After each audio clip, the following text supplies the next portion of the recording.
Star Trek Picard Season 3, Episode 5, Imposter is one of my favorite Trek episodes of all time. I've been so looking forward to talking about this one. Todd, what did you think of this incredible episode? Well, this is a great episode. It's got a lot of stuff. Like the last few episodes, we keep saying it's got a lot of moving parts. I really enjoyed every aspect of it. You've got Jack looks like he's having some sort of mental breakdown. He's having daydreams where he's killing everybody. Beverly is trying to figure out how evolved the changelings have become. No. It's evolution.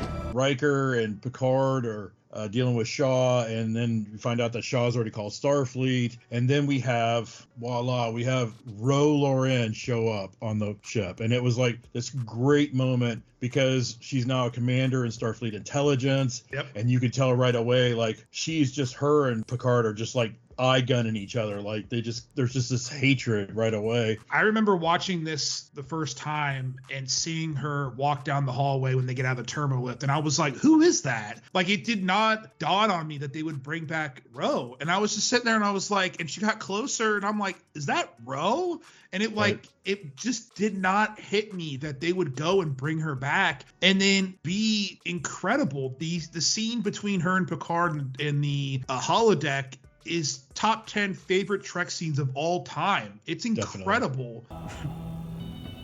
You have no idea what it was like living under your relentless judgment. This wasn't about judgment. It's Definitely. So good. Yeah, there's almost like this non-sexual heat between them. Yeah. If you can understand that. Like there's just this, I loved you, you loved me, you hurt me and you betrayed me and all this all the stuff that's going on, and seeing her and then you hear her backstory. After years with the Maquis, I turned myself into Starfleet.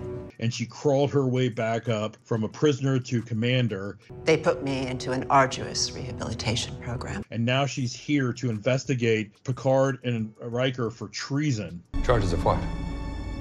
Treason. This episode's just chock full of Shaw quotes. Shaw's quote when he was telling Picard and Riker and Seven, I'm going to step outside so the three of you can get your bullshit story straight. When they're in the turbo lift going down to meet Starfleet intelligence. Sorry.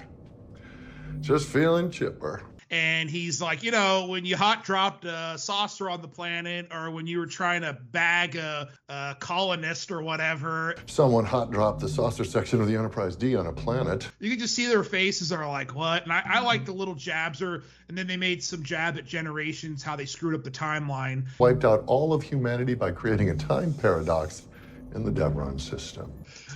That's awesome. That's some awesome crap. Someone threw the prime directive out the window so they could snog a villager on Baku. And he was just so giddy inside that these guys were going to get in trouble. It was so funny. I was actually laughing out loud at this moment. Please, anybody in Paramount's listening to this, please make a Shaw/Titan show. Yeah, please. To me, what is going on with Shaw the Titan feels like they should repeat what they did with Discovery and the Enterprise and Mount and Pike. I don't think had Pike been so well received, Anson Mount been so well received as Pike, that they would have ever done Strange New Worlds. And totally he was so well received. He's probably the best part of the second season. And Shaw, he's making buzz and waves at this season. I definitely think, and we get more of that where he's an asshole, but Picard at the end is saying, hey, this is not right. This is bad. And you can see Shaw going through that, damn it, not again. Right. Like where he has to trust his word. You must trust me. In preparation for this episode, I returned to season 7 episode Preemptive Strike, which is the final Ensign Ro episode, which she became lieutenant commander at that point, and she was written off to join the Maquis. She betrays Picard in a wonderful episode that's extremely underrated. It was actually directed by Patrick Stewart. The relationship of love they have, and even Picard, he mentions it at the end of the episode. I'm not even sure what it was. I don't even think I did. Kind of the endearing way, it almost feels like father and daughter, although in Preemptive Strike, they're kind of like canoodling a little bit, so it'd be kind of gross. But yeah, and I really liked it, especially like the Preemptive Strike. The last shot in Preemptive Strike is Riker saying, she didn't want to betray you. I think her only regret was that she let you down. And Patrick Stewart, being the Shakespearean phenomenal actor he is, he has this look of pure sadness that just turns into straight anger. And then we see it lead into this where he's pissed. And the entire time they're building up this, backed by Crusher, doing the experiments of the evolution of the changelings, they're backing this as, you know, is she a changeling? Guinans. You do remember Guinan, don't you? And I really like that was being pushed because Picard did not trust her anymore. It wasn't almost like, I don't trust her because she's a changeling. I don't trust her because she betrayed me and she broke my heart. Right. And that line, and he says, he's like, you broke my heart. And she's like, and you broke mine. You broke my heart. And she broke mine. And they're like tears. And I'm like, oh, it was just so good. When they were angry at each other before that epiphany moment, yeah, she said, because you confuse morality with duty, and that, Admiral, is your dishonor. He kept saying that she was not honorable. You betrayed everything I believed in. And I like that too, and we saw that with Eddington versus Sisko. I don't respond well to threats. I thought you would know that by now. And that whole Sisko was loyal to what Starfleet represented, and Eddington went against that. And right. Eddington believed what the Maquis represented. In some ways, you're even worse than the Borg. In doing so, betrayed Sisko, and so it's very, very similar. And I like how those kind of gelled together. You betrayed your uniform, and you're betraying yours right now. You betrayed everything I believed in. It's like poetry, so if they rhyme. So before we continue down the Ro story path, there's some other good bits of meat here. The Rafi Worf story is finally, to me, getting some legs under it. Yeah. We are feared. We have successfully destabilized the criminal element here. Rafi and Worf go back down to the gambling planet, the neon light planet, and they confront the partner of the Ferengi. He's a Vulcan. He's played by a wonderful actor. I can't remember his name. That was in Band of Brothers and some few other things. And he was the bad guy in one of the last seasons of Arrow as well. He's a really good character actor. Right. And he plays this criminal Vulcan overlord, which is really funny because he keeps saying, well, that's not logical. And it's like, you don't have to we get it. You're Vulcan, dude. An organized criminal enterprise is logical. It would be illogical not to suspect. Reason suggest that you won't kill me. He almost looked like he had some prison teardrop tattoos. Yeah, on his side, too. They think they have the take on him. It turns out he has the take on them, and they have him down on their knees, and they throw a couple knives. Said you have to fight it to the death. And this kind of goes back to an earlier quick scene between Worf and Rafi where they're training. So they do a knife fight. And Rafi stabs and quote unquote kills Worf, and then they drag his body off, and then all of a sudden the lights go dim and there's mayhem, and of course Worf says I have mastered the keyless technique of regulating my heart rate. Not only is Ro the big reveal of this episode, but you find out that Ro is also Worf and Rafi's handler. Yep. Wait, where's Commander Ro? The starship design in this season is wonderful. It's like a retro futuristic. It's like they took the Enterprise A and they made it futuristic. The Intrepid, because at first when I saw it I thought it was just the Neo Constitution again, but the base design that holds the saucer up is different than the one that's on the Neo Constitution. Nerd alert! I had a little bit mixed feelings about Ro dying because when you put on pen to paper, just the general sum of bringing back a character from 30 years ago to basically die, it's a little weird to me, but I feel she was done such justice that it didn't really bother me. And Picard at the end, when he said, I do see you. Everything. Forgive me. really hit me because throughout Ro's time in Starfleet, she mentions this in Preemptive Strike too, that she never belonged. You sit alone in crowded rooms staring at your drink. It's been a long time since I really felt like I belonged somewhere. There, even in the beginning of the episode of Preemptive Strike, she walks in, she feels uncomfortable, and Picard's like, hey, you know, come see me. And he's talking to her. And at the end, she said, you know, I basically fit in with the Maquis. It's been a long time since I really felt like I belonged somewhere.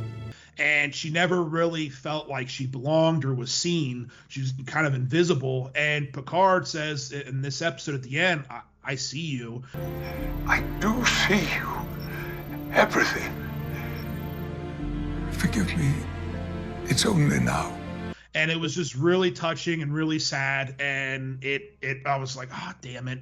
And that the shot of him when he's looking down and grabbing his head, it was really great. She'd also, as another plot point, she'd moved most of the crew of the Titan to the Intrepid as the Titan was under investigation. But her true meaning was to give them a skeleton crew that they could trust, and they could break away and further her investigation. She knew she was kind of stuck in this bureaucracy. She didn't know she was going to die. Not until the two obvious sinister security guards that was with her planted a bomb on her shuttle and sent her to her doom, which was sad. But this leads to the other kind of subplot point, is what Jack's dealing with. Jack's having these daydreams. Yes. And then Jack is confronted by the two security guards that beamed from her shuttle, Ro's shuttle, and two more. So there's 4 changelings that confront him. And then he does this daydream John Wick shit and kills all 4 of them without blinking an eye. I'm starting to get a feeling about Jack Crusher, and I don't know if I like it. I don't know. Yeah, I'm the same way. Because at the very beginning of the episode, you're hearing the whispers that's in his head again from the daydream he'd had, and I could almost swear that it's Vatic.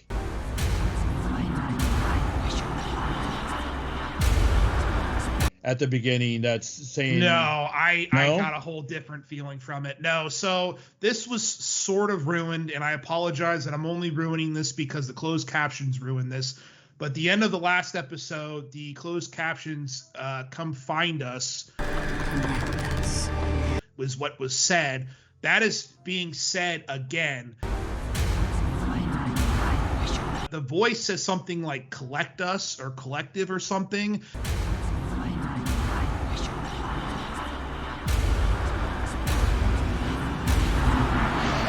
And the closed captions in last episode said the Borg Queen. And if you hear it, and I tell you that, and you watch the episode, you can hear the ominous kind of dead tone of the Borg Queen.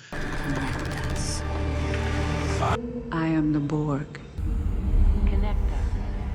And so now I started paying attention and noticing things. And this is where I'm going to say stuff, and maybe the glass will break for you. And maybe this is just a huge loose end that's going nowhere, but I feel like Red Letter Media a little bit.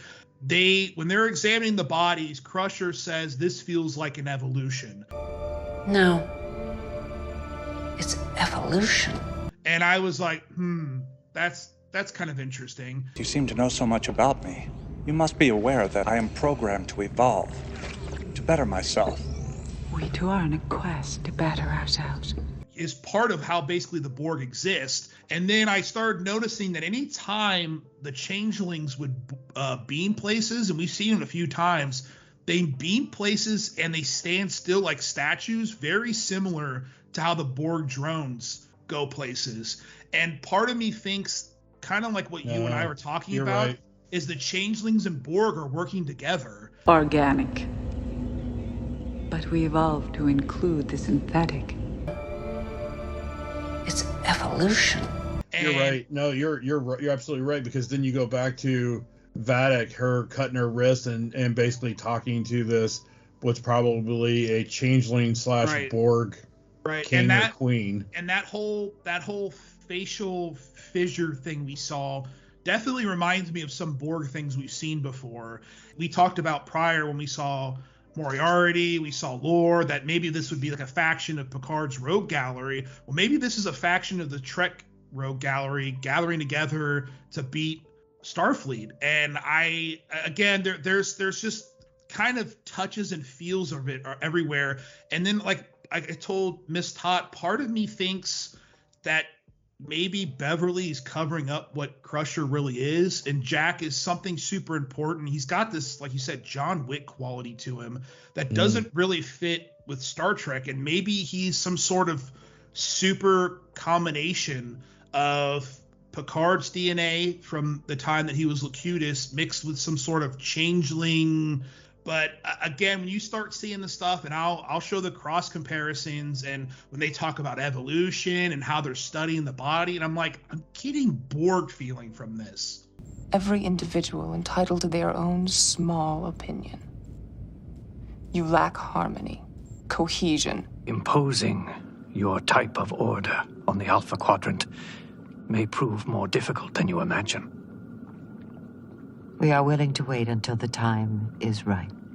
Yeah, I hate to say it, but you're right. I mean, obviously the Borg is one of the best villains. When I was much younger and Next Generation was live on TV, Next Generation's ratings were starting to kind of meander down a little bit, and then they invented the Borg, and their ratings just went back up, and it was, all the way through 7 seasons. I remember there was like a TV Guide cover. They really made a big splash with creating a brand new bad guy, and they've always been kind of that bad guy since. Yeah, the voice says, again, when you hear this, it's hard not to have that glass breaking. The voice says to connect us.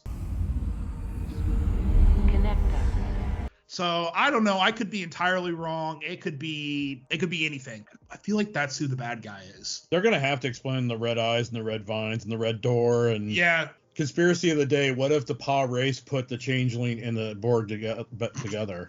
That's where it gets a little stupid. That's like, again, when Red Letter Media does the whole ridiculous.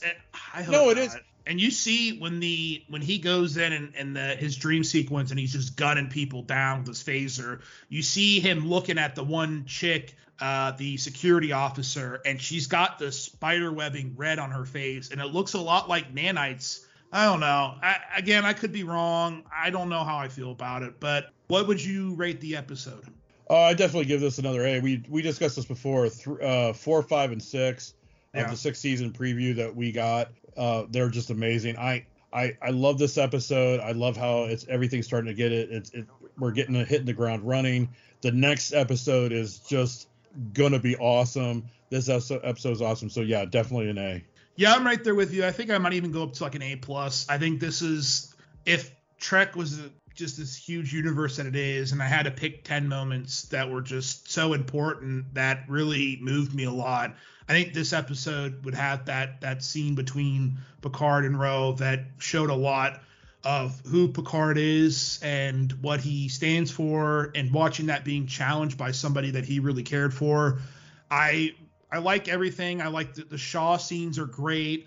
The Crusher stuff, Jack Crusher stuff remains interesting, although I do fear where it's going. But yeah, overall, this is one of my favorite episodes. This is probably, I think, even better than last week's. Okay. And overall, I really enjoy it, and I'm super excited to talk to you guys about it. Hashtag give Shaw his own show. Right. That's a hashtag give Shaw his own show.